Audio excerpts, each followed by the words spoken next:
Olá, hoje no Foco você vai ver com exclusividade a audiência de custódia dos envolvidos no caso Maria Eduarda, que foi jogada da ponte de 40 metros, a ponte do esqueleto. Acompanhe comigo a matéria ao vivo aqui agora. A audiência de custódia desse domingo, dia 14 de junho de 2026. O primeiro autuado que se encontra na sala da delegacia, o senhor me ouve? Isso aí. Por favor, qual é o nome completo do senhor? A respeito da prisão, do momento da prisão até nos ser aqui apresentado, sofreu algum tipo de violência, agressão, tortura de alguém? Não, na hora lá, um amigo meu desceu da equipe para prestar os primeiros socorros. Um outro amigo da equipe ligou pro resgate aéreo também. E eu decidi rapidão para ajudar também. Aí tinha 2 enfermeiras lá, fazendo a RCP. Eu pedi se elas queriam revezar comigo. Aí elas falaram que não, que estava tranquilo. Aí na hora que a ambulância chegou para prestar o atendimento para ela, eu subi, passei no meu carro, tirei a camiseta da equipe que estava tudo suja e molhada e coloquei essa verde. A pergunta que eu fiz seja objetivo na resposta. No momento da prisão, até ser apresentado aqui na sala para nós, sofreu algum tipo de violência ou agressão de alguém? Não. Essa é a resposta. Daí, tipo, a hora que eu voltei para cima da ponte... Desculpa interromper o senhor. Pelas normas do Conselho Nacional de Justiça, eu devo proibir que sejam discutidos os fatos, o mérito do que foi apurado, tá? Sim. A audiência de custódia ela não se presta para isso, nós não vamos discutir isso, tá bom? E por última pergunta, o senhor já foi preso ou processado anteriormente alguma vez? Não. Pelo doutor promotor, tem algum esclarecimento que deseja? Não tenho nenhuma pergunta, excelência, obrigado. Doutora Brenda, alguma pergunta? Tem perguntas, excelência, muito obrigada. E por último, doutor Rafael. Excelência, ele disse que não sofreu nenhuma lesão dos policiais, sofreu alguma pressão psicológica dos policiais. Então, a hora que eu retornei para a ponte, os policiais veio armado, falando que eu estava tentando fugir. Só que eu passei no meu carro, tirei a camiseta, coloquei essa verde e fui para o meio da ponte, onde os outros integrantes da equipe estavam. Mais uma vez, desculpa interromper, nós não vamos tratar dos fatos, apenas a resposta que o doutor fez a pergunta para o senhor. Não, só foi essa parte, só que eles falaram que eu tentei fugir, mas não, eu estava lá o tempo todo na ponte. Tá. Doutor, algo mais? Não, excelência, só. Obrigado. Então, vamos, por gentileza, pedir para o próximo entrar. O senhor poderia pedir ali, por gentileza, para o guarda trazer os demais colegas do senhor que aí se encontram? Eu permaneço também? Isso, permanece. Pode entrar. Um por vez, por favor. Isso. O que já está permanece dentro da sala. Pode permanecer.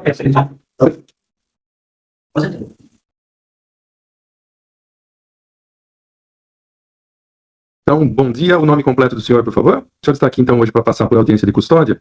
Para lhe explicar, essa audiência de custódia, ela tem por objetivo apenas aferir a legalidade da prisão e deliberar se os senhores continuam presos ou serão soltos, tá certo? Okay. O senhor tem direito de permanecer em silêncio, caso não queira responder nenhuma pergunta que lhe for feita, tá bom? Okay. Nós não vamos tratar dos fatos, do mérito dos fatos aqui, certo? Dando início, então, a respeito das perguntas, qual a sua idade? Do momento da prisão até ser apresentado na sala aqui para nós, em algum momento sofreu algum tipo de violência, agressão, tortura? A agressão física não, mas foi relatado que tentamos evadir do local e a gente não fez isso. Prestamos socorro, permanecemos no local até o ato da prisão. Certo. Pelo Ministério Público, alguma pergunta a mais? Não tenho pergunta, excelência, obrigado. Doutora Brenda? Sem perguntas, excelência, muito obrigada. Doutor Rafael? Sem pergunta, excelência. Certo. Então, por favor, Michael, né, eu pediria por gentileza que o senhor abrir a porta, chamar o próximo colega que se encontra aí para ser ouvido também, por favor. Ok, com licença. Com licença. O Victor. Deixa aí. Yeah. O senhor vai ser ouvido agora, então, nessa audiência de custódia, que tem por objetivo apenas aferir a legalidade ou não da prisão em flagrante do senhor e deliberar a respeito da manutenção dela ou concessão de liberdade provisória, tá bem? O senhor tem direito de permanecer em silêncio, caso não queira responder nenhuma pergunta que lhe for feita. Inicialmente, qual a sua idade?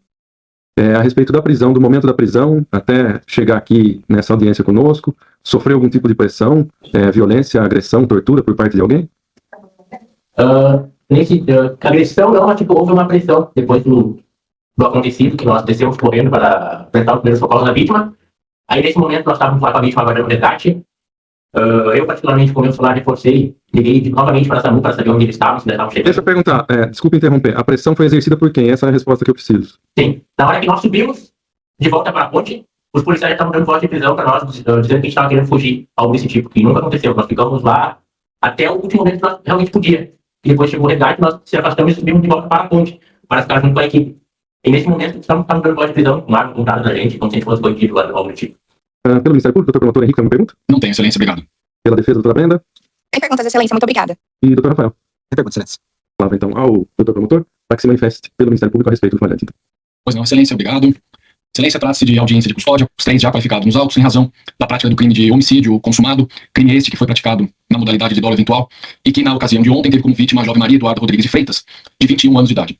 De início, verifica-se a regularidade da prisão, não, apesar da reclamação por parte de Luiz, Vitor e Maicon a respeito da conduta dos policiais. Nesse momento, não se evidencia nenhum elemento concreto de que, de fato, os policiais militares, ali logo após a ocorrência do crime, teriam agido de maneira exacerbada, a justificar, nesse momento, a necessidade de adoção de qualquer medida fiscalizatória a respeito da conduta dos policiais, sem prejuízo, evidentemente, de posteriormente o juízo natural entender para tanto. Assim, excelência, no momento não se verifica qualquer hipótese de relaxamento da prisão.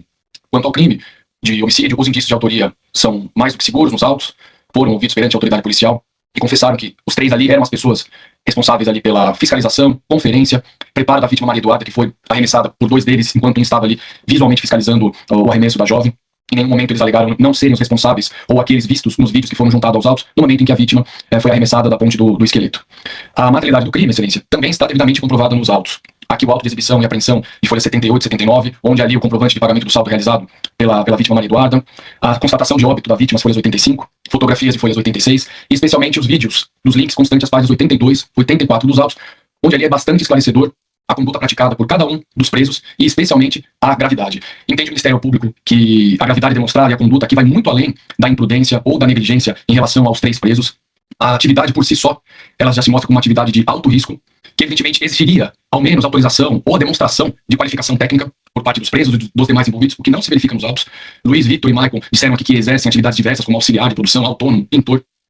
A morte foi ocasionada durante o exercício de uma atividade em que eles faziam com recebimento de valor, o que exigiria aqui sim um maior controle e fiscalização dos mecanismos de segurança utilizados para a prática esportiva. E aqui, ao contrário, excelência, verifica-se que não houve a adoção de qualquer mecanismo de fiscalização ou de segurança por parte dos 3 envolvidos. Aqui não se verifica uma falha no equipamento, uma falha na corda, na estrutura que deveria segurar a pessoa a ser arremessada. Na verdade, o que se verifica pelas imagens é que nenhum dos 3 teve ali no momento a capacidade, e estavam ali de forma remunerada para tanto, de verificar que a vítima arremessada não se encontrava com qualquer equipamento de segurança em nenhum dos pontos, seja na cintura, seja no dorso, como por eles esclarecido, em nenhum dos pontos foi percebido pelos envolvidos, né? Ainda o Sr. Michael, quando ouvido perante a autoridade policial, ele menciona ali que a colocação da corda presa no mosquete, segundo ele, isso seria facilmente de fácil visualização por qualquer dos envolvidos, o que não ocorreu. Então aqui entende o Ministério Público que não há que se falar em acidente ou conduta praticada mediante culpa. Aqui há bem caracterizada a conduta praticada com dolo eventual, seja pela atividade de risco, seja porque ali no local não havia qualquer tipo de autorização, e seja pela existência, conforme se verifica no relato do inquérito policial, da ocorrência de outras condutas graves ali, naquele mesmo local, o que evidencia que os 3, ao menos os 3, assumiram o risco do evento morte, o que de fato ocorreu. E com base nisso, excelência, muito além da questão de serem de fato primários e sem antecedentes, o que se verifica nos autos, não há como se ignorar aqui os elementos que foram verificados, segundo os policiais militares. 2 dos indivíduos foram abordados pelos policiais na parte de baixo da plataforma onde se encontrava a vítima. Segundo os policiais, logo após a identificação de ambos, 2 deles saíram ali, segundo os policiais, em fuga pela área verde, quando então foram abordados somente na parte superior da plataforma. 2 deles, inclusive, assumidamente perante a autoridade policial, no entender do Ministério Público, sem qualquer justificativa, especialmente diante do ocorrido, trocaram de roupa, ao serem abordados num segundo momento na parte superior da plataforma, o que evidentemente poderia ali dificultar a identificação por parte dos policiais. E ainda aqui há uma afirmação de que a vítima, ao ser arremessada pelos indiciados, ele estava com uma câmera GoPro em suas mãos. E esta câmera sumiu. As imagens da câmera e o objeto não foram localizados, não foram entregues por nenhum dos envolvidos ou dos responsáveis pelo evento, não foi localizada na parte superior da plataforma onde estava ali já o corpo sem vida da vítima Maria Eduarda. Então, seja em razão da gravidade em concreto do crime, estamos aqui diante de um crime de homicídio em sua forma consumada com pena de reclusão de 6 a 20 anos, seja pelo quanto mencionado nesta oportunidade, pela necessidade de garantia da lisura da instrução criminal, entende o Ministério Público que, ao menos nesse momento, as medidas cautelares diversas da prisão e a concessão de liberdade provisória não se mostrariam razoáveis o suficiente, manifestando assim pela conversão da prisão em flagrante preventiva. Obrigado, excelência. Obrigado, doutor. Pela defesa, entre os defensores, quem pretende se manifestar primeiro? Por favor, doutor, com a palavra. Excelentíssimo senhor doutor juiz de direito do plantão judiciário da comarca de Limeira, já qualificado nos autos em epígrafe por intermédio de sua advogada, vem respeitosamente a presença de vossa excelência, com fundamento no artigo 5º da Constituição Federal e artigos 282, 310, inciso 3º, 319 e 321 do Código de Processo Penal, requerer o pedido de liberdade provisória com aplicação de medidas cautelares diversas da prisão. Excelência, embora a imputação seja grave, a manutenção da custódia cautelar não se mostra necessária diante das circunstâncias concretas e das condições pessoais favoráveis do acusado. A Constituição estabelece que a prisão cautelar constitui medida excepcional, somente admitida quando demonstrada sua efetiva necessidade. Nos termos do artigo 312 do CPP, a decretação da prisão preventiva exige, sobretudo, a demonstração concreta de risco à ordem pública, à ordem econômica, à instrução criminal ou à aplicação da lei penal. No presente caso, inexiste qualquer elemento concreto apto a demonstrar que a liberdade do requerente represente ameaça à instrução criminal ou à aplicação da lei penal. Excelência, não há que se valorar o mérito dos fatos ou a imputação feita ao acusado, uma vez que as investigações não findaram-se. Ademais, o direito não é analisado sobre suposições. No local não haviam apenas os acusados. A gravidade abstrata do delito imputado, por si só, não constitui fundamento idôneo para a manutenção da segregação cautelar, conforme o entendimento consolidado dos tribunais superiores. O acusado é primário, possui bons antecedentes, residência fixa e ocupação lícita. Circunstâncias que demonstram seu vínculo com o distrito de culpa e afastam qualquer risco de evasão. Além disso, não há notícia que tenha tentado furtar-se da aplicação da lei penal. Tais circunstâncias evidenciam que a prisão cautelar mostra-se desnecessária e desproporcional. Ainda que Vossa Excelência entenda necessária alguma forma de monitoramento processual, o caso recomenda a aplicação das medidas cautelares previstas no artigo 319 do CPP. Tais medidas mostram-se plenamente adequadas e suficientes para assegurar o regular andamento do processo, observando-se os princípios da proporcionalidade e da excepcionalidade da prisão cautelar. Diante do exposto, requer que seja concedida a liberdade provisória ao requerente, subsidiariamente que sejam aplicadas uma ou mais medidas cautelares previstas no artigo 319 do CPP e a expedição imediata do competente alvará de soltura. Termos em que pede deferimento. Obrigado, doutor. Passo a palavra, então, agora, finalmente, ao doutor Rafael, por favor. Excelentíssimo juiz, trata-se de manifestação de pedido de liberdade provisória para a excelência. Nós, ontem, Limeira, esteve de luto e ainda continua por uma tragédia brutal dessa natureza. Infelizmente, excelência, aconteceu. Eu quero deixar aqui o meu repúdio, inclusive, às autoridades, ao poder público, que já aconteceu outras vezes, várias vezes, nesse mesmo local, e não tomaram a devida providência. E a própria polícia, excelência, que sabe de tudo isso e continua deixando acontecer eventos dessa natureza. Com relação ao Maicon, com relação ao Vitor, eles são capacitados, eles são conhecedores desse esporte. Eles, esses 6 anos, eles trabalhando, eles fazendo esse tipo de eventos. E, infelizmente, eles mesmos confessaram não saber o que aconteceu para chegar a essa triste situação. Então, eles são pessoas de bem. Maicon e Vitor que tiveram passagem pela polícia. São pessoas que têm residência fixa, têm família constituída, os que não são casados, têm seus pais, moram com seus pais, e trabalham e ganham razoavelmente bem. Faz esse esporte por amor àquilo que eles executam. E as pessoas que também vai lá para participar, são pessoas também que amam, assim como a vítima, né? Eu respeito a família, assim como a vítima. Ela também amava fazer esse tipo de esporte. Isso que aconteceu foi uma tragédia que jamais os seus clientes, Maicon, Victor e os demais, gostaria que tivesse acontecido. Até porque era um evento grande, excelência. E tinha muitas pessoas ainda aqui a participar. A vítima era apenas 17ª. Existia, acho que 90, quase 100 pessoas para participar. Jamais, em sã consciência, gostaria que isso tivesse acontecido. Então foi uma causalidade. Diante de toda o que aconteceu, diante de ele ser realmente ajudado, tanto no pedido de helicóptero, tanto no pedido de ambulância, eles mesmos desceram de onde eles estavam, foram lá e fizeram massagem cardíaca na vítima, esperaram a ambulância chegar. Só após eles chegaram à ambulância, que eles molhados e sujos de barro, foram trocar a roupa. E depois já voltar para ficar até o final. Então eles foram transparentes, eles colaboraram com a justiça, eles não fugiram. Por isso, diante de tudo isso, diante do que a colega Brenda também fundamentou, é que a defesa, que venho requerer também a liberdade provisória, e para encerrar, excelência, com relação a os policiais não agiram com lesões físicas com relação a ele, mas mentiram em dizer que eles estavam fugindo no mato, e teve que vir helicóptero para procurar eles no mato. Eles incitaram a população até a atentar contra a vida dos acusados. Então, psicologicamente, é uma agressão maior do que uma lesão corporal, porque eles poderiam até também perder a vida por esse motivo. Então, diante disso, eu requeiro a Vossa Excelência que se dignem conceder a liberdade provisória a eles com as medidas que Vossa Excelência entender necessário para que seja cumprido a lei penal. Muito obrigado, Excelência. Obrigado, Tefal. Então, seguimos agora, uma vez manifestados tanto o Ministério Público quanto os defensores. Eu vou passar a analisar, então, e deliberar a respeito do flagrante dos 3 autuados. De início, eu quero apenas pontuar que vou dispensar aqui o relatório do ocorrido, já acolhendo tudo que foi dito tanto pelo Ministério Público quanto pelos defensores, e vou passar a análise especificamente tanto do flagrante quanto da situação da prisão. Nesse sentido, então, peço vênia para leitura da minha decisão. O flagrante está formal e materialmente em ordem, não se cuidando de hipótese, portanto, de relaxamento da prisão na forma do artigo 310, inciso 1. Reforço que foram observados todos os requisitos exigidos em lei, ou seja, ouvido condutor, testemunhas, pedido de recibo de entrega de presa, feitos interrogatórios, pedido de nota de culpa, etc. Então, portanto, estando o flagrante formal materialmente em ordem, não é o caso de relaxamento da prisão. No que diz respeito à arguição de pressão psicológica sofrida, é importante consignar que não houve qualquer notícia de que eles tenham sido agredidos fisicamente. Essa alegação de pressão psicológica, por hora, ainda se mostra bastante frágil. Ela não foi aduzida também em solo policial, apenas aqui na audiência de custódia, e por hora não encontra amparo em nenhum elemento concreto que, de fato, os policiais militares teriam agido de maneira exacerbada a justificar nesse momento a adoção da medida fiscalizatória e da conduta dos policiais. Sem prejuízo, contudo, evidentemente, de nova apreciação e deliberação pelo juízo natural, uma vez reunidos os melhores elementos para tanto ao longo da instrução processual. Feita essa análise, então, no mérito, descendo ao mérito aqui do cabimento ou não da prisão preventiva, De partida, eu quero consignar, e entendo importante o caso concreto, e a autoridade policial classificou a conduta como homicídio doloso na modalidade de dolo eventual, que seria o 121 caput, combinado com o 18. E nesse passo eu verifico que a qualificação se mostra, ao menos nesse momento de cognição sumária, adequada e acertada à vista dos elementos coligidos. O dolo eventual ocorre quando o agente assume o risco de produzir o resultado lesivo, ainda que não deseje diretamente. No caso concreto, os indícios apontam que os autuados não adotaram as cautelas mínimas e indispensáveis para a realização de uma atividade intrinsecamente perigosa que envolvia arremessar pessoas de uma altura de mais de 30 metros. O procedimento padrão para o salto, conforme revelado nos interrogatórios, exigia a colocação de uma corda de segurança no peitoral da vítima antes do arremesso, seguida de dupla checagem pelos operadores. No entanto, a filmagem testemunhal demonstrou de forma cristalina que a vítima foi arremessada sem qualquer corda de proteção caindo em queda livre. Conhecidos como os responsáveis diretos pela colocação da corda naquele salto, não conseguiram explicar a omissão. Afirmaram não se recordar do ocorrido, o que por si só evidencia, então, a grave falha no protocolo de segurança.